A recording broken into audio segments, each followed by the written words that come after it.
നമസ്കാരം. ബിൽസൈഡ് എഫ്കയുടെ ഒരു പുതിയ എപ്പിസോഡിൽ എല്ലാവർക്കും സ്വാഗതം. ഇന്ന് നമ്മുടെ കൂടെ ഉള്ളത് മറ്റാരുമല്ല, മലയാള സിനിമയുടെ പുതിയ സൂപ്പർ സ്റ്റാർ, ഒരു ലോൺ റേഞ്ചർ എന്നൊക്കെ നമുക്ക് വേണമെങ്കിൽ വിളിക്കാം, പൃഥ്വിരാജ് സുകുമാരനാണ് നമ്മുടെ ഉള്ളത്. ചേട്ടാ, ഷോയിലേക്ക് സ്വാഗതം. Thank you. ചേട്ടാ 9 റിലീസിന് ഒരുങ്ങിയിരിക്കുകയാണ്. ഈ അടുത്ത കാലത്ത് രാജചേട്ടൻ്റെ റിലീസായ ഒരുപാട് സിനിമകൾ, എസ്ര, ആദം ജവാൻ, രണം എന്നീ സിനിമകളിലൊക്കെ വെച്ച് നോക്കുമ്പോൾ അതേ തരത്തിലുള്ള ഒരു ഡാർക്കർ ഷെയ്ഡുള്ള ഒരു സിനിമയാണ് 9 എന്നുള്ളൊരു പ്രതീതി പ്രേക്ഷകർക്ക് ട്രെയിലർ കാണുമ്പോൾ ലഭിക്കുന്നുണ്ട്. സൈഫൈ, ത്രില്ലർ, ഹൊറർ ഇതെല്ലാം ഉണ്ട്. അപ്പോൾ how is it different from the previous movies? അതായത് എസ്ര, ആദം ജവാൻ എന്നീ സിനിമകളിൽ നിന്നും how is it different? What is the driving factor ഒരു സ്പെക്ടേറ്റർക്ക് കാണാൻ പോകുന്ന ഒരാൾക്ക് എന്താണ്? ഇപ്പോൾ എന്നെ സംബന്ധിച്ചിടത്തോളം എസ്രയും ആഡം ജുവാനുമായിട്ടൊന്നും യാതൊരു ബന്ധവും ഇല്ല 9 എന്ന് പറഞ്ഞ സിനിമയ്ക്ക്. പ്രത്യേകിച്ച് അതിൻ്റെ കഥയ്ക്കും അതിൻ്റെ കഥാപാത്രങ്ങൾക്കൊന്നും ഒരു തരത്തിലും സാമ്യമില്ല. പക്ഷെ അത് എൻ്റെ പെർസ്പെക്റ്റീവ് മാത്രമാണ്. കാണുന്ന പ്രേക്ഷകന് അത് ഇതുപോലാണെന്ന് തോന്നിയാൽ എനിക്ക് ഓഫ് കോഴ്സ് അത് അവരുടെ ജഡ്ജ്മെൻറ്റ്, എനിക്കതിനെ എതിർക്കാൻ പറ്റില്ല. 9 ഈ ഇപ്പോൾ ഇതൊരു അച്ഛൻ്റെയും മകൻ്റെയും കഥയാണ് എന്ന് പറയുമ്പോൾ ആഡം ജുവാൻ ഒരു അച്ഛൻ്റെയും മകളുടെയും കഥയല്ലേ എന്ന് ചോദിച്ചാൽ ശരിയാണ്, സാമ്യമുണ്ട്. ഇതിൽ കുറച്ചധികം ലോ ലൈറ്റ് സിനിമാറ്റോഗ്രാഫി ഉണ്ട്. എസ്രയിൽ ലോ ലൈറ്റ് സിനിമാറ്റോഗ്രാഫി ഇല്ലേ എന്ന് ചോദിച്ചാൽ അതുമുണ്ട്, ശരിയാണ്. അങ്ങനെ സാമ്യങ്ങൾ വരുത്താനാണെങ്കിൽ സാമ്യങ്ങളുണ്ട്. പക്ഷെ കഥാപരമായിട്ട് ഇത് ആ സിനിമകളുമായിട്ടൊരു ബന്ധമില്ലാത്ത സിനിമയാണ്. ഇത് ഒരു വളരെ വലിയൊരു ഗ്ലോബൽ ഇവന്റ് നടക്കുമ്പോൾ അതിൻ്റെ പശ്ചാത്തലത്തിൽ പറയുന്ന ഒരു കഥയാണ്.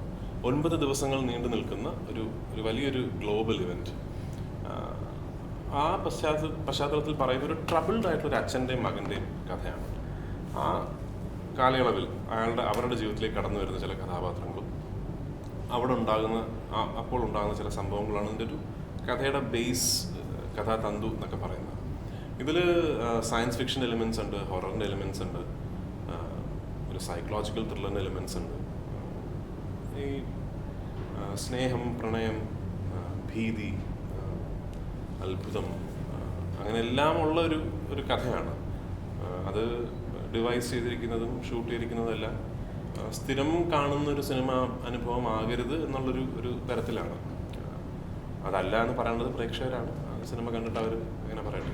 അതെ, അങ്ങനെ പറയട്ടെ. ഈ അടുത്ത കാലത്ത് രാജചേട്ടനെ ഫാൻസിന്, പ്രേക്ഷകർക്ക്, സിനിമയ്ക്ക് ഉള്ളവർക്കല്ല പുറത്തുള്ളവർക്ക് രാജചേട്ടൻ ഒരുപാട് എക്സ്പെരിമെൻ്റൽ മൂവീസ് ചെയ്യുന്നതായിട്ട് അങ്ങനെയാണ് എല്ലാവർക്കും ഫീൽ ചെയ്യുന്നത്. ആ എക്സ്പെരിമെൻ്റൽ മൂവീസ് ചെയ്യാൻ രാജചേട്ടനെ പ്രേരിപ്പിക്കുന്നത് പൃഥ്വിരാജ് എന്ന നടനാണോ, ഫിലിം എന്തൂസിയാസ്റ്റ് ആണോ? അതല്ല, രാജചേട്ടൻ എപ്പോഴും പറയാറുള്ള പോലെ തന്നെ മലയാളം സിനിമയ്ക്ക് ഗ്ലോബലി ഒരു മാർക്ക് കൊടുക്കാൻ എന്നെക്കൊണ്ട് സാധിക്കുമെങ്കിൽ അതിന് വേണ്ടത് ഞാൻ ചെയ്യാം എന്നുള്ളത് പറയാറുണ്ട്. അപ്പോൾ ഒരു ഫിലിം എന്തൂസിയാസ്റ്റ് എന്നുള്ള ആ ഒരു പൃഥ്വിരാജ് ആണോ? അതല്ല, എക്സ്പെരിമെൻറ്റ് ചെയ്തേക്കാനുള്ള ഒരു ടൈമിലാണ് എൻ്റെ കരിയറിൽ, ഇപ്പോൾ ഞാൻ അങ്ങനെ ഒരു പോയിന്റിലാണ്, ഇതിലേതാണ് കൂടുതലും ഇത്തരം സിനിമകൾ ചെയ്യാൻ രാജചേട്ടനെ പ്രേരിപ്പിക്കുന്നത്? ആ ഡ്രൈവിംഗ് ഫാക്ടർ. 1-2 കാര്യങ്ങളുണ്ട്. ഫിലിം എന്തൂസിയാസ്റ്റ് ആണ് ബേസിക്കലി. എനിക്ക് ഒരു കഥ കേൾക്കുമ്പോൾ ഇത് സിനിമയായി കണ്ടാൽ കൊള്ളാലോ എന്ന് തോന്നുമ്പോൾ ആ കഥ എന്നിലേക്കാണ് വരുന്നതെങ്കിൽ ഞാൻ ആ സിനിമ ചെയ്യാമെന്ന് തീരുമാനിക്കും. ഫിലിം എന്തൂസിയാസ്റ്റ് ആണ്. സെക്കൻഡ്ലി, ഇപ്പോൾ കുറച്ച് വേറിട്ട് നിൽക്കുന്ന സബ്ജക്റ്റുകൾ, ഇപ്പം നമ്മുടെ പേർക്ക്, ഇപ്പോൾ ഒരു നടൻ്റെ പേർക്ക് എന്തെങ്കിലും ഒരു ബിസിനസ് ആകും, എന്തെങ്കിലും സാറ്റലൈറ്റും മറ്റ് തിയേറ്ററിക്കലായിട്ടൊക്കെ എന്തെങ്കിലും ഒരു ബിസിനസ് ആകും എന്നുള്ളൊരു അവസ്ഥയിൽ ഒരു നടൻ നിൽക്കുമ്പോൾ മാത്രമേ ആ സ്റ്റാർഡം നമുക്ക് ഇത്തരം സിനിമകളിലേക്ക് ഉപയോഗിക്കാൻ പറ്റൂ. ഇപ്പോൾ എനിക്ക് ഒരു ആക്ഷൻ കോമഡിയൊക്കെ ഉള്ള സിനിമകൾ, അത്തരം പ്രോജക്റ്റുകൾ ആക്ച്വലി ഡിസൈൻ ചെയ്യാൻ എളുപ്പമാണ്. It's much easier to find and devise and execute. Easier എന്ന് പറയുമ്പോൾ ഞാൻ അതിന് എളുപ്പപ്പണിയാണെന്നല്ല പറയുന്നത്. ആസ് എൻ ആക്ടർ ചെന്നെത്തിപ്പെടാൻ കുറച്ചുകൂടെ എളുപ്പമാണ്. അപ്പോൾ അത്തരമൊരു സിനിമകൾ ചെയ്ത് അത് വലിയ വിജയമാകുമ്പോൾ നമ്മുടെ സ്റ്റാർഡം കൂടുമായിരിക്കാം ഒക്കെ ശരിയാണ്. പക്ഷേ എനിക്കെന്താ വെച്ചാൽ ഇങ്ങനൊരു സിനിമ, ഒരു കുറച്ച് വേറിട്ട് നിൽക്കുന്നൊരു സിനിമ എന്നെ തേടി എത്തുമ്പോൾ അത് ഈ സിനിമ വർക്കാകില്ലേ എന്നുള്ളൊരു ഭയത്തിൻ്റെ പേരിൽ ആ സിനിമ വേണ്ടെന്ന് വയ്ക്കാൻ ഞാൻ ഇതുവരെ പഠിച്ചിട്ടില്ല. ഞാൻ ഇതിനു മുമ്പ് പറഞ്ഞിട്ട് എനിക്കങ്ങനെ ഒരു ഫെയിലിയറിനോടൊരു ഭയങ്കര പേടിയുള്ള ഒരാളല്ല. ഒരുപാട് ഫെയിലിയർ കണ്ടിട്ടുള്ള ആയതുകൊണ്ടാകാം, കരിയറിൽ ഒരുപാട് ഫെയിലിയർ കണ്ടിട്ടുള്ള ആളാണ്. അതുകൊണ്ടായിരിക്കാം ചിലപ്പോൾ എനിക്കങ്ങനൊരു ഫെയിലിയറിനോടൊരു പേടിയുള്ള ഒരാളല്ല. പിന്നെ ഞാനൊരു സ്റ്റാർഡമിൻ്റെ കാര്യത്തിൽ ഞാനൊരു കോമ്പറ്റീഷനിലും എനിക്കിപ്പോൾ താല്പര്യമില്ല. അപ്പോൾ എൻ്റെ സ്റ്റാർഡം എഫക്റ്റഡ് ആകുമോ, ഞാനൊരു എക്സ്പെരിമെൻ്റൽ ആയിട്ടൊരു സിനിമ ചെയ്തിട്ട് അത് ഓടിയില്ലെങ്കിൽ എൻ്റെ സ്റ്റാർഡം എഫക്റ്റഡ് ആകുമോ, അങ്ങനൊരു ഞാൻ കേട്ടിട്ടുള്ള സബ്ജക്റ്റുകളിൽ ഏറ്റവും വേറിട്ട് നിൽക്കുന്ന സബ്ജക്റ്റുകളിലൊന്നാണ് 9 എന്ന് പറഞ്ഞ സിനിമ. അപ്പോൾ അത് ഞാൻ സ്വന്തമായിട്ടങ്ങ് നിർമ്മിക്കുന്നു എന്നേ ഉള്ളൂ. ഞാൻ ചെയ്യുന്ന സിനിമകൾ കുറച്ച് ഒരു സാധാരണ സിനിമകളുടെ ഒരു സോ കോൾ ഫോമിലേക്ക് വെളിയിലാണെങ്കിൽ അത് ചെയ്യുന്ന നിർമ്മാതാക്കളോട് ഞാൻ വളരെ വ്യക്തമായിട്ട് പറയാറുണ്ട്, ഈ സിനിമ ഇതാണ്, ഇത് ഒരു നല്ല സിനിമയാകാൻ സാധ്യതയുണ്ട്, കമേഴ്ഷ്യലി ചിലപ്പോൾ വർക്കാകും, ചിലപ്പോൾ ഇത് വർക്കാകില്ല. ഇപ്പോൾ ഒരു എസ്ര ഭയങ്കരമായിട്ട് വർക്കായി, എൻ്റെ നിർമ്മാതാവിന് ഒരുപാട് പൈസ കിട്ടി, വേറൊരു സിനിമ ചിലപ്പോൾ അതുപോലെ വർക്കായിക്കൊള്ളണമെന്നില്ല. അപ്പോൾ അത് ഞാൻ എല്ലാ നിർമ്മാതാക്കളോട് പറയാറുണ്ട്. അപ്പോൾ ഹാവിങ് സെഡ് ദാറ്റ്, ഇടയ്ക്ക് എനിക്കൊരു ബ്രേക്ക് വേണം. അപ്പോൾ ഈ വർഷം ഞാൻ 1-2 തമാശയും അടിയും പിടിയും ബഹളമൊക്കെ ഉള്ള സിനിമകൾ ചെയ്യുന്നുണ്ട്. അത് ഞാനിങ്ങനെ എൻജോയ് ചെയ്യാൻ വേണ്ടി ചെയ്യുന്ന സിനിമകൾ. അമൃത് ബ്രാൻഡിനൊക്കെ ശേഷം നമുക്ക് അതുപോലെ ഒരു സിനിമ കാണാനുള്ള ഒരു സാഹചര്യം ഉണ്ട് എന്നാണ് മനസ്സിലാക്കുന്നത്. ബ്രദേഴ്സ് ഡേ എന്ന് പറഞ്ഞ സിനിമ ഞാൻ ചെയ്യുന്നുണ്ട് ഈ വർഷം. ആക്ച്വലി കലാഭവൻ ഷാജോൺ ഡയറക്റ്റ് ചെയ്യുന്ന ചെയ്യുന്നുണ്ട്. ഇപ്പോൾ നമ്മൾ രാജേട്ടൻ തന്നെ പറഞ്ഞു ഇതിൻ്റെ പ്രൊഡക്ഷനിലേക്ക് നീങ്ങുകയാണ്. ഇതിനു മുമ്പ് ഓഗസ്റ്റ് സിനിമ എന്നുള്ളൊരു വലിയ എൻ്റർപ്രൈസിൻ്റെ ഭാഗമായിരുന്നു. ഇപ്പോൾ അതിൽ നിന്നും മാറി സ്വയം ഒരു പ്രൊഡ്യൂസറായി. ഈ പടത്തിനാണെങ്കിൽ സോണി പിക്ചേഴ്സിൻ്റെ ഒരു അസോസിയേഷനും കൂടെയുണ്ട്. അപ്പോൾ Y9 എന്ന് പറഞ്ഞാൽ is it something that came, ഇതാണോ ആദ്യമായിട്ട് ഇങ്ങനെ ഒരു പ്രൊഡക്ഷനിലേക്ക് പോയപ്പോൾ വന്ന ഒരു സ്ക്രിപ്റ്റാണോ, അതല്ല ഈ സ്ക്രിപ്റ്റിനെ അത്രയധികം നേരത്തെ പറഞ്ഞ പോലെ തന്നെ ഇഷ്ടപ്പെട്ടതാണ്, എനിക്ക് സാധിക്കുമെങ്കിൽ ഞാൻ പ്രൊഡ്യൂസ് ചെയ്താൽ നല്ലത് എന്നുള്ളൊരു ചിന്ത കൊണ്ടാണ്? നയൻ എൻ്റെ അടുത്ത് വരുന്നത് ഒരു നടൻ ഇതിൽ അഭിനയിക്കാൻ വേണ്ടി മാത്രമാണ്. അന്ന് ഞാൻ ഇത് പ്രൊഡ്യൂസ് ചെയ്യുമെന്നും എനിക്കറിയില്ലായിരുന്നു. ഒരു ആസ് എൻ ആക്ടർ എന്നെ അപ്രോച്ച് ചെയ്ത ഫിലിം മേക്കറാണ് ജനൂസ്. ഇത് കേട്ട് കഴിഞ്ഞപ്പോഴും ഇമ്മീഡിയറ്റ്ലി ഇത് ഞാൻ പ്രൊഡ്യൂസ് ചെയ്യാൻ പോകുന്നത് എനിക്ക് അന്നൊരു ഇതില്ലായിരുന്നു. ഓക്കെ, ഒരു സ്വന്തമായിട്ട് പ്രൊഡക്ഷൻ കമ്പനി തുടങ്ങുന്നു, അതിന് വേണ്ടിയുള്ളൊരു ഫസ്റ്റ് ഫിലിം ഏതാണ് ചെയ്യേണ്ടതെന്നൊക്കെ ഒരു ചിന്തയിലായിരുന്നു. അങ്ങനെ ഇരിക്കുമ്പോൾ ഇത് സബ്ജക്റ്റ് കേട്ടു, ഞാനത് സുപ്രിയോട് ഇങ്ങനെ സബ്ജക്റ്റ് ഞാൻ കേട്ടു എന്ന് പറഞ്ഞു. അപ്പോഴാണ് നമ്മൾ രണ്ടുപേരും ചിന്തിച്ചത്, ഇപ്പോൾ ഒരു വേറിട്ട് നിൽക്കുന്ന സിനിമകൾ ഉണ്ടാകണം, പുതിയ തരം സിനിമകൾ സൃഷ്ടിക്കപ്പെടണം, ഇതിൻ്റെയൊക്കെ ഒരു വക്താവായി നിൽക്കുന്ന നടനാണല്ലോ ഞാൻ. അപ്പോൾ ഞാൻ എൻ്റെ സ്വന്തം പൈസ മുടക്കിയൊരു സിനിമ നിർമ്മിക്കുമ്പോൾ എൻ്റെ ആദ്യത്തെ സിനിമ അറ്റ്ലീസ്റ്റ് അത് എൻഡോഴ്സ് ചെയ്യുന്നൊരു സിനിമ ആയിരിക്കണം. അപ്പോൾ അങ്ങനെ ഇത് നിർമ്മിക്കാം എന്ന് തീരുമാനിച്ചു. ആ തീരുമാനം എടുക്കുമ്പോൾ ഇത് സോണി പിക്ചേഴ്സ് ഭാഗമായിരുന്നില്ല. അത് പിന്നീട് യാദൃശ്ചികമായിട്ട് സംഭവിച്ചാണ്. ഞാൻ സോണി പിക്ചേഴ്സിൻ്റെ CEO മിസ്റ്റർ വിവേക് കൃഷ്ണാനിനെ ബോംബെയിൽ വെച്ച് ഒരു യാദൃശ്യമായിട്ട് മീറ്റ് ചെയ്യുകയും ഇങ്ങനെ റീജിയണൽ സിനിമയിലേക്ക് കടന്നു വരുന്നതിനെ കുറിച്ച് അവർ പറയുകയും അവരിങ്ങനെ ഒരു പാർട്ട്ണർഷിപ്പിൽ പ്രൊഡ്യൂസ് ചെയ്യാൻ സാധിച്ചാൽ അവർക്ക് കുറച്ചുകൂടി ഈസി ആയിരുന്നു എന്ന് പറയുകയും. അപ്പോൾ ഞാൻ അവരോട് ഇങ്ങനെ ഒരു സബ്ജക്റ്റ് ഉണ്ട്, പക്ഷേ അഗെയിൻ ഞാൻ പറഞ്ഞു, ഇതൊരു നിങ്ങൾ I don't know what kind of cinema you are looking forward to, പക്ഷേ ഇതൊരു സാധാരണ നിങ്ങൾ ഒരു പക്ഷേ കേൾക്കാനിടയുള്ളൊരു സിനിമയല്ല എന്ന് പറഞ്ഞാൽ ഞാനൊരു തോട്ട് പറഞ്ഞു. ഞാനൊരു തോട്ട് പറഞ്ഞപ്പോൾ ഞാൻ എക്സൈറ്റഡ് ആയതിൻ്റെ ഒരു 10 ഇരട്ടി അവർ എക്സൈറ്റഡ് ആയി. അവരപ്പം തന്നെ ആക്ച്വലി ജനൂസിനെയും എൻ്റെ ടീമിനെയും ബോംബെയിലേക്ക് ഫ്ലൈ ചെയ്യിപ്പിച്ചു. അവൻ്റെ ഒരു ലോങ് 3 hour നറേഷൻ അവരുടെ ഓഫീസിൽ നടന്നു. And immediately it was on. And of course ആ കാര്യത്തിൽ എനിക്ക് ഭയങ്കര അഭിമാനമുണ്ട്. ഒരു ഇൻ്റർനാഷണൽ സ്റ്റുഡിയോ മലയാളത്തിലേക്ക് വരില്ല. അവർ ആദ്യമായിട്ട് സൗത്ത് ഇന്ത്യയിൽ ഒരു സിനിമ പ്രൊഡ്യൂസ് ചെയ്യുന്നത് മലയാളത്തിലാണ്. അതെനിക്ക് തോന്നുന്നു നമ്മുടെ ഇൻഡസ്ട്രിയുടെ ഒരു വലിയ എൻഡോഴ്സ്മെൻ്റ് ആണല്ലേ. അവരോട് ചോദിച്ചാൽ അവരും പറയുന്നത് no, Malayalam makes such good content എന്നാണ് അവരും പറയുന്നത്. സോ ഐ തിങ്ക് ഇറ്റ്സ് ഞാൻ 9 അതൊക്കെ വിട്ടേക്കും, പക്ഷേ നമ്മുടെ ഒരു ഇൻഡസ്ട്രിക്ക് ഒരു വലിയ എൻഡോഴ്സ്മെൻ്റ് ആണെന്ന് തോന്നുന്നു. It's great. രാജേട്ടൻ ഇപ്പോൾ കമൽ സാറിൻ്റെ കൂടെ പടത്തിൽ വർക്ക് ചെയ്തിട്ടുണ്ട്. അപ്പോൾ അതിനുശേഷം കമൽ സാറിൻ്റെ മകൻ്റെ കൂടെ ചെയ്യാണ്. ഹൗ ക്യാൻ യു കമ്പയർ, അല്ലെങ്കിൽ ഒരു ഡിസിമിലാരിറ്റിയോ അല്ലെങ്കിൽ എന്തെങ്കിലും ഒരു similarity may be as a director അച്ഛനും മകനും തമ്മിലുള്ള എന്തെങ്കിലും ഒന്ന് പറയാനുള്ള എന്തെങ്കിലും ഒന്നുണ്ടെങ്കിൽ? Completely different kinds of film മേക്കേഴ്സാണ് കമൽ സാറും ജനൂസും. എനിക്കൊന്നും കമൽ സാറ് ഓൾഡ് സ്കൂളിൽ നിന്ന് പഠിച്ച് വന്ന ആളാണ്. Jenuse I think graduated from London school of film making and അങ്ങനെ കുറെ കൂടെ ടെക്സ്റ്റ് ബുക്ക് സ്റ്റഡീഡ് ആണ് ജനൂസ്. കമൽ സാറൊക്കെ ഫീൽഡിൽ നിന്ന് വർക്ക് ചെയ്ത് പഠിച്ച. Of course Kamal sir is A fantastic film maker. ഞാൻ അദ്ദേഹത്തിനോട് 2 സിനിമകൾ ചെയ്തിട്ടുണ്ട്. അതെ, 2ഉം എൻ്റെ കരിയറിൽ വർക്കായ സിനിമകളാണ്. കമൽ സാറിൻ്റെ 2ാമത്തെ സിനിമ സെല്ലോയിൽ ജനൂസ് അസിസ്റ്റൻ്റ് ആയിരുന്നു. പക്ഷേ in terms of making A film, conceiving ഒക്കെ ടോട്ടലി ഡിഫറെൻ്റ് ആണ്. ജനൂസ് ആക്ച്വലി എന്നോട് ഒരു കഥ പറയണമെന്ന് പറഞ്ഞ് ഫോൺ വിളിച്ചപ്പോൾ ഞാൻ ജനൂസിൻ്റെ ആദ്യത്തെ സിനിമ കണ്ടിട്ടുണ്ട്. ഞാൻ പ്രതീക്ഷിച്ചത്, എനിക്ക് ജനൂസിനെ അറിയാവുന്നത് കൊണ്ട് വീണ്ടും ഒരു റോം കോം അല്ലെങ്കിൽ ഒരു അർബൻ ലവ് സ്റ്റോറി അതൊക്കെയാണ് ഞാൻ പ്രതീക്ഷിച്ചത്. പക്ഷേ was really taken by surprise ഇങ്ങനൊരു കഥ പറഞ്ഞപ്പോൾ എന്നോട്. അപ്പോൾ അന്ന് ഞാൻ കമൽ സാറിനെ വിളിച്ച് പറഞ്ഞു സാർ ഭയങ്കര സർപ്രൈസിങ് ആണ്, അയാളുടെ ജേണി ഇങ്ങനെയാണെങ്കിൽ, ഇപ്പോൾ ഇത്തരം സിനിമകളിലൂടെയാണ് അയാളുടെ ജേണി എങ്കിൽ അയാൾക്കൊരു ഭയങ്കര ഒരു ഇൻട്രസ്റ്റിംഗ് ഇല്ലസ്ട്രിയസ് കരിയർ. അപ്പോൾ കമൽ സാറിനത് ഭയങ്കര സന്തോഷമായി. കാരണം പ്രായം കൊണ്ട് ഞാൻ കുറവാണെങ്കിലും കമൽ സാർ പറയുന്ന കുറേ സിനിമകൾ ചെയ്ത ആളല്ലേ. അപ്പോൾ രാജു ഇത് പറയുമ്പോൾ വലിയ സന്തോഷം എന്നൊക്കെ പറഞ്ഞാൽ ജനൂസിൻ്റെ വിഷനാണ് ഈ സിനിമ.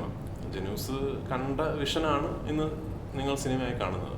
അത് ഫെസിലിറ്റേറ്റ് ചെയ്തെന്ന് മാത്രമേ ഉള്ളൂ പൃഥ്വിരാജ് പ്രൊഡക്ഷൻസും സോണി പിക്ചേഴ്സും. 9ന്റെ വിശേഷം നിന്നും ഒരല്പം മാറിയിട്ട് കുറച്ച് ജനറലായിട്ട് കുറച്ച് കാര്യങ്ങൾ വയ്ക്കാം. ഇപ്പോൾ പൃഥ്വിരാജ് പ്രൊഡക്ഷൻസ് ഇപ്പോൾ ഫുള്ളി ഫ്ലെജ്ഡ് ആയി, വൈഫും ഇപ്പോൾ ഇതിൽ ആക്റ്റീവായിട്ട് ഇൻവോൾവ് ചെയ്യുന്നു പ്രൊഡക്ഷൻ്റെ കാര്യത്തിൽ എന്നുള്ളൊരു ഇതിൻ്റെ 9ന്റെ പ്രൊഡക്ഷൻ ആണെങ്കിൽ പോലും ഉണ്ടെന്ന് പറയുന്നത്. ഹൗസ് അലങ്കൃതമായി ഇപ്പോൾ ആ കുട്ടിയുടെ 4 വയസ്സല്ലേ, 4 വയസ്സ് ഏതാണ്ട് ഒരച്ഛനെ മിസ് ചെയ്യാൻ താല്പര്യപ്പെടാത്ത സമയങ്ങളിലൂടെയാണ് ഇപ്പോൾ ആ കുട്ടി പോയിക്കൊണ്ടിരിക്കുന്നത്. How are you managing your time at home? എനിക്ക് എൻ്റെ മോളുടെ കൂടെ സ്പെൻഡ് ചെയ്യാൻ ഇഷ്ടമുള്ളത്ര സമയം സ്പെൻഡ് ചെയ്യാൻ സാധിക്കുന്നുണ്ടോ എന്ന് ചോദിച്ചാൽ ഇല്ല. പക്ഷെ അത് ഈ ജോലിയുടെ ഒരു ഭാഗമാണ്. ഞാൻ മാത്രമല്ല, എല്ലാ സിനിമാ നടന്മാർക്കും അങ്ങനെ ഒരു കോംപ്രമൈസ് ഉണ്ടാകേണ്ടി വരും. ഇപ്പോൾ എൻ്റെ കുട്ടിക്കാലത്ത് അച്ഛൻ എപ്പോഴും വീട്ടിലുണ്ടായിരുന്നില്ല. അപ്പോൾ ഐ ക്യാൻ അണ്ടർസ്റ്റാൻഡ്.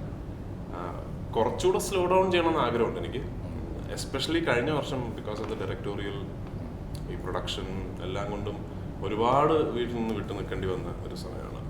ആൻഡ് ഈ പറയുന്ന പോലെ ഇപ്പോൾ പറയും വിളിച്ചിട്ട് എപ്പോഴും ഷൂട്ടിംഗ് ആണോ എന്നൊക്കെ ചോദിക്കാൻ തുടങ്ങിയിട്ടുണ്ട്. അപ്പോൾ അത് നമുക്ക് കേൾക്കുമ്പോൾ പ്രശ്നം വരും.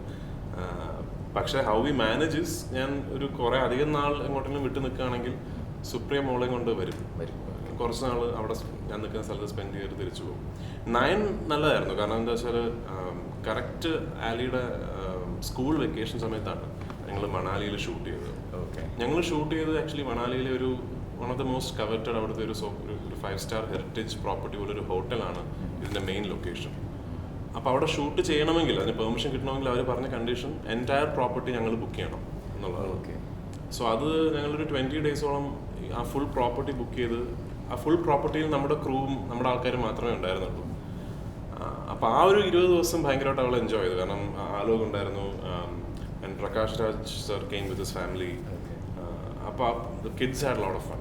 ആൻഡ് ബേസിക്കലി ഒരു ഫുൾ ഹോട്ടൽ നമുക്ക് മാത്രമായിട്ട് കിട്ടുക എന്ന് പറയുമ്പോൾ ഒരു ഇതില്ല. അപ്പോൾ ദിസ് വാസ് 9 വാസ് ഗുഡ്. ഒരു ആക്ടറായിട്ടല്ല, ലാലേട്ടനെ ഡയറക്റ്റ് ചെയ്യുന്ന അത്രയും ക്ലോസ് ആയിട്ട് വർക്ക് ചെയ്യുന്ന ഒരു രീതിയിലാണ് കാണുന്നത്.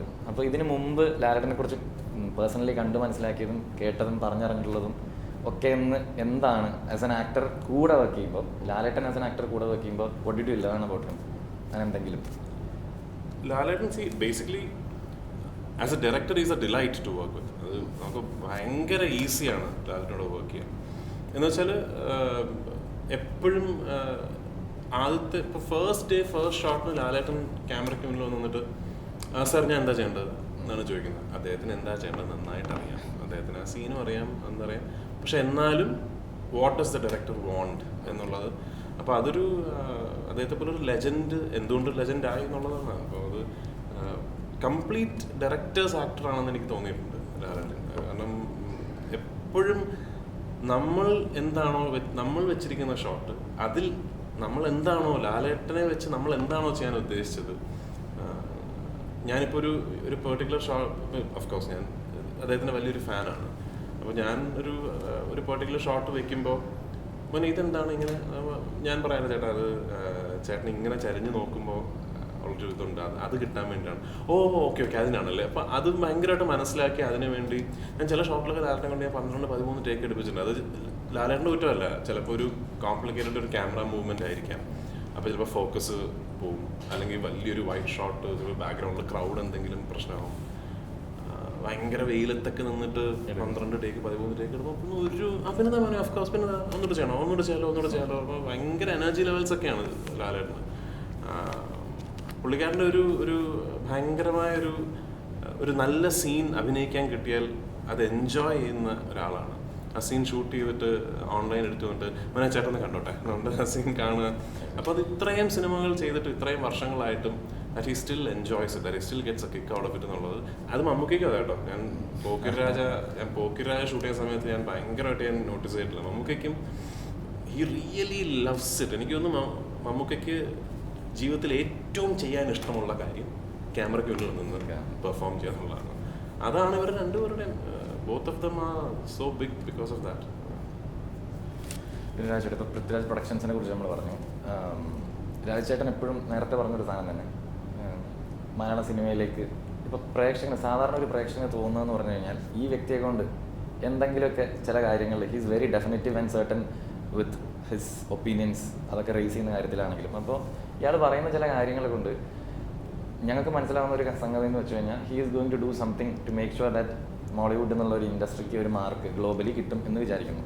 ഓഗസ്റ്റ് സിനിമ ആദ്യം ഉറുമി വെച്ച് സ്റ്റാർട്ട് ചെയ്യുന്നു. അന്നൊരു വലിയ ബാനറുള്ള സിനിമയായിരുന്നു അത്.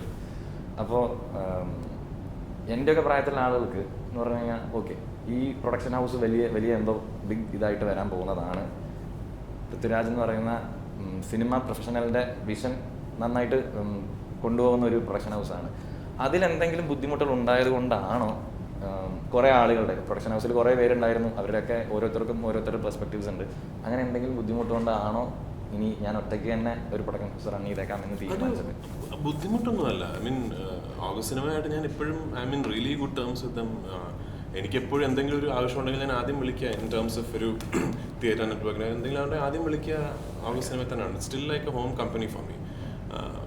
പക്ഷെ ഒരു 3 പേര് ചേർന്നൊരു പ്രൊഡക്ഷൻ കമ്പനി നടത്തുമ്പോൾ വാട്ട് ഹാപ്പൻസ് ഇസ് 3 പേരുടെ താല്പര്യങ്ങളുണ്ട്. So when the company started, August cinema തുടങ്ങിയപ്പോൾ അതിനകത്ത് ക്രിയേറ്റീവ് ഡിസിഷൻസ്, അതായത് ഏത് സിനിമ ചെയ്യണം, ഏത് സിനിമ നമുക്ക് ചെയ്യാം, അല്ലെങ്കിൽ അങ്ങനത്തെ ഡിസിഷൻസ് എടുക്കാൻ പറ്റുന്ന ഒരാൾ ഞാൻ മാത്രമല്ല. Santhosh was always just a working partner. അത് കഴിഞ്ഞ് then Shaji is a very good film critic. ഷാജിക്ക് ആക്ച്വലി നല്ല സിനിമ സെൻസ് ഉള്ള ഒരാളാണ്, നല്ല സ്ക്രിപ്റ്റ് സെൻസ് ഉള്ള ഒരാളാണ്. അതുകൊണ്ട് ഷാജിക്ക് ചില സ്ക്രിപ്റ്റുകളോട് താല്പര്യം വന്നു തുടങ്ങി. Ultimately we reached a point where നമുക്ക് രണ്ടുപേർക്കും ഇഷ്ടമുള്ള എല്ലാ സ്ക്രിപ്റ്റുകളും ഓഗസ്റ്റ് സിനിമയ്ക്ക് ചെയ്യാൻ പറ്റില്ല എന്നുള്ളൊരു ഇതിലേക്ക് വന്നു. സോ ദെൻ ഐ തോട്ട് എനിക്ക് ഒരു and I can really hold a director board membership of 2 companies, 2 കമ്പനികളുടെ അത് ശരിയാണെന്ന് എനിക്ക് തോന്നിയില്ല. Then and this was always a dream.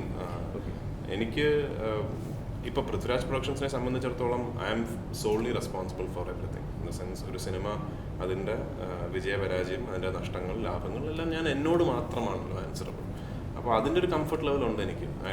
ഞാൻ കാരണം ഒരു കമ്പനിക്ക് നഷ്ടമുണ്ടായി അങ്ങനൊരു സംഭവം എനിക്കില്ലല്ലോ. സോ അത്രേ ഉള്ളൂ. അല്ലാതെ ദസ് നത്തിങ്. ഇന്നും Shaji is A very close friend of mine. And ഞാൻ പറഞ്ഞ പോലെ എന്തെങ്കിലും ഒരു സഹായം in terms of distributing A film, അല്ലെങ്കിൽ അവിടെ എന്തെങ്കിലും ഒരു കാര്യം ക്ലാരിറ്റി ഉണ്ടെങ്കിൽ ഞാൻ ആദ്യം വിളിക്കുക അവരെ തന്നെയാണ്. പിന്നെ ഇപ്പോൾ സിനിമ നന്നായിട്ട് ഇവോൾവ് ചെയ്യുന്ന ഒരു സ്റ്റേജാണ്. മലയാള സിനിമ ഭയങ്കരമായിട്ട് ടെക്നിക്കലി കഴിഞ്ഞ ഒരു 5 വർഷത്തിനുള്ളിൽ 5 or 10 പുറത്തുള്ള ഒരാൾക്ക് 5 വർഷം എന്ന് വിചാരിക്കും, അതിനകത്ത് ഭയങ്കരമായിട്ട് ഇവോൾവ് ചെയ്തു ടെക്നിക്കലി. അതനുസരിച്ച് വരുന്ന അതിലെ പ്രൊഫഷണൽസും ആ പ്രൊഫഷണലിസത്തിലും ഒരു ഇവോൾവ് ചെയ്ത ഒരു സാഹചര്യം തന്നെയാണുള്ളത്. What about the actors dozen change. പണ്ടുള്ള ആളുകൾ തന്നെ ഇപ്പോഴും കുറേ പേരുണ്ട്. പുതിയ വരുന്ന ആൾക്കാരാണെങ്കിലും നമ്മൾ ഇൻഡസ്ട്രിയിൽ വന്നതിന് ശേഷം പഠിക്കുന്ന ഒരു രീതിയിലായിരിക്കും അവർ മുന്നോട്ട് പോവുക. How did the professionalism of the actors evolve? Has it evolve? ഇപ്പോൾ രാജേട്ടൻ എല്ലാതരം സിനിമയും നോക്കിക്കാണുന്ന ഒരാളാണ്. ഇന്ത്യയിലെ മറ്റ് സംസ്ഥാനങ്ങളിലെ സിനിമകളുടെ ഒരു ഇത് നോക്കുകയാണെങ്കിൽ, പിന്നെ ഹോളിവുഡൊക്കെ നോക്കുകയാണെങ്കിൽ, നമ്മളുടെ ഒരു പ്രൊഫഷണലിസം എന്നുള്ളത്, ആക്ടേഴ്സിൻ്റെ ഒരു പ്രൊഫഷണലിസം അതിലെന്തെങ്കിലും ഒരു കുറച്ചും കൂടി ഭേദപ്പെട്ടിരുന്നെങ്കിൽ എന്ന് എപ്പോഴെങ്കിലും തോന്നിയിട്ടുണ്ടോ? അങ്ങനെ ഉണ്ടെങ്കിൽ അത് ഇവോൾവ് ചെയ്തിട്ടുണ്ടോ?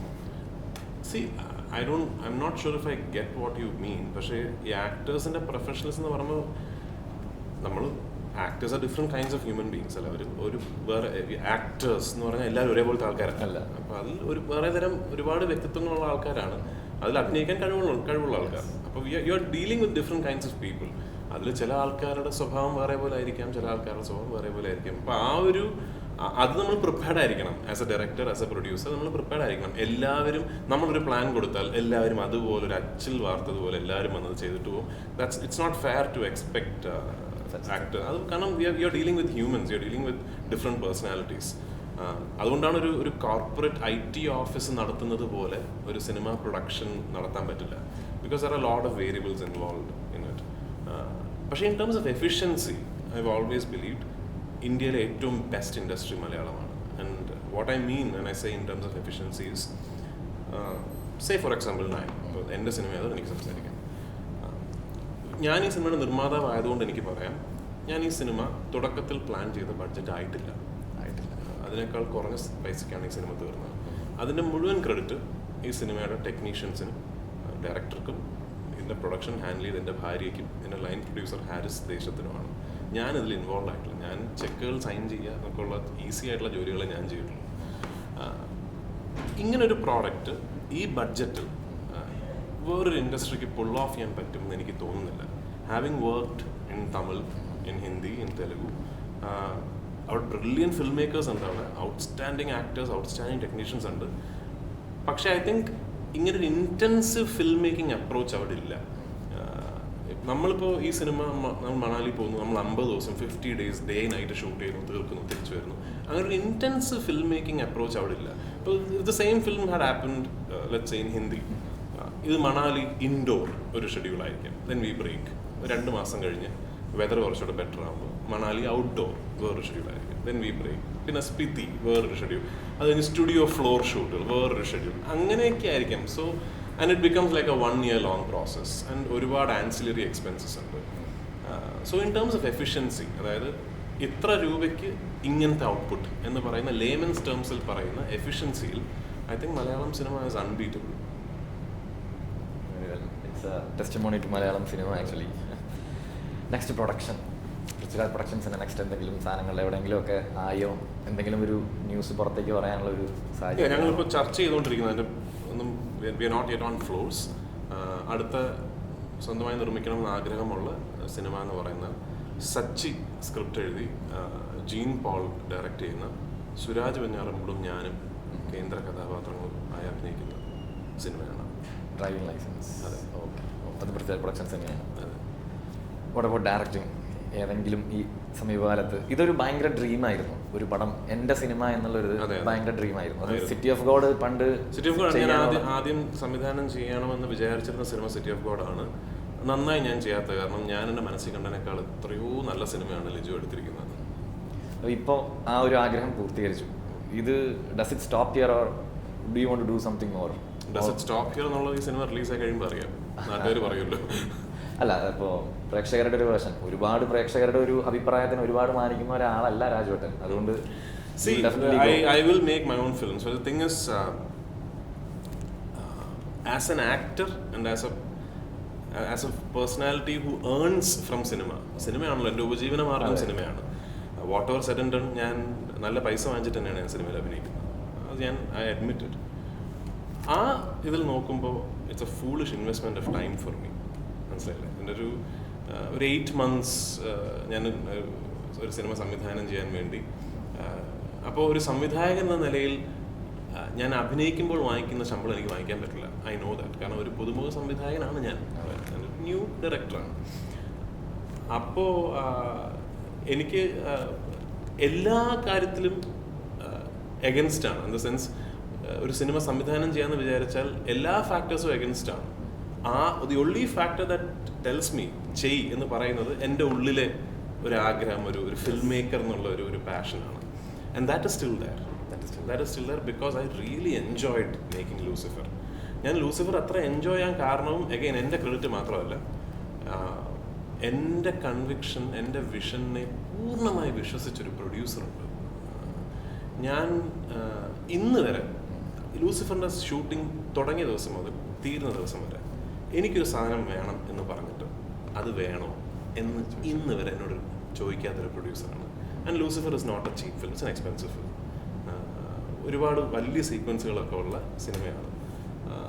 ചിലപ്പോൾ ഒരു പ്രൊഡ്യൂസറോട് നമ്മൾ ഒരു 1.5 minute ദൈർഘ്യമുള്ളൊരു സീനാണ്, അതിന് ഇത്ര രൂപയാകും എന്ന് പറഞ്ഞാൽ എൻ്റെ അമ്മോ എന്ന് പറയുന്ന ഒരവസ്ഥ ഉണ്ടാകാം.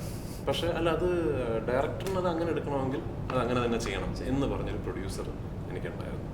എൻ്റെ ടീം, എൻ്റെ ഗ്രൂപ്പ് ഓഫ് അസോസിയേറ്റഡ് അസിസ്റ്റൻസ്, എൻ്റെ ക്യാമറമാൻ്റെ ടീം, എൻ്റെ ആർട്ട് ഡയറക്ടർ, ഇവരെല്ലാവരും എൻ്റെ സിനിമയെ എന്നെപ്പോലെ മനസ്സിലാക്കിയവരാണ്. ഈ സിനിമ തുടങ്ങിയപ്പോൾ നമ്മൾ എത്ര ദിവസം കൊണ്ട് ഈ സിനിമ ഷൂട്ട് ചെയ്യും എന്ന് വിചാരിച്ചു. അത്രയും ദിവസങ്ങൾ കൊണ്ടാണ് നമ്മൾ ഈ സിനിമ ഷൂട്ട് ചെയ്തത്. അതിനിടയിൽ പ്രളയം വന്നു, അത് പലതും വന്നു. പക്ഷേ എന്തോ നമ്മൾ we stuck to our routine and we finish the film on time. ഈ സിനിമ തുടങ്ങിയപ്പോൾ എങ്ങനെ എടുക്കണമെന്ന് ആഗ്രഹിച്ചു, അങ്ങനെ എടുക്കാൻ സാധിച്ചു എന്നാണ് ഞാൻ കരുതുന്നത്. സോ ഞാൻ ഭയങ്കരമായിട്ട് എൻജോയ് ചെയ്തു. ആൻഡ് ഡയറക്ടിങ് ലാലേട്ടൻ, മഞ്ജു, ടൊവിനോ, എൻ്റെ ചേട്ടൻ വിവേക്, ഞാൻ പേര് മറന്നു പോകണം, അത്ര ആൾക്കാരുണ്ട്.